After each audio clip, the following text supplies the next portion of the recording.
Hello guys! Have a blessed Sunday. Yan. So, ngayon ay Sunday guys. Ayan, Happy Mother's Day. Yan, binigay sa church. So, may isi-share lang ako guys sa inyo. Way back 13 years ako. Nasa Pinas pa ako yan. Nag-a-apply din ako na mag-abroad. So, dahil walang pera, nagpunta ako sa Malaysia. Yun. Fly now, pay later. So, nagtagal ako doon ng 5 years.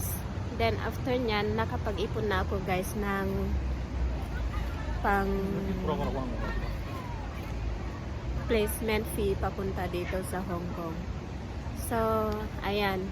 Nung pumunta na ako dito, syempre, hindi ko inutang yung ginamit ko. So, wala akong iniisip, wala akong worried dahil alam nyo naman guys, pag pumunta ka ng Hong Kong, alam mo yung termination, yung lagi may mga na-terminate, ganun.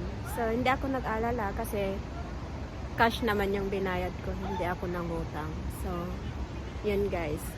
So, yung kaya nag-abroad tayo para sa family natin. So, ngayon guys ay 13 years na akong OFW. Bali 9 years na rin ako dito sa Hong Kong. So, hindi ko naman pinagyayabang yun guys.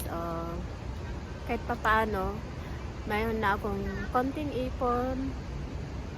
At saka isang taon na lang mag-graduate na yun yung anak ko sa college. So, yun guys. Gusto ko lang i-share ito para mang-inspire sa mga katulad ko na walang-wala din dati. Yun. Always remember guys na maging humble and always pray to God. Spread love guys. Love you all.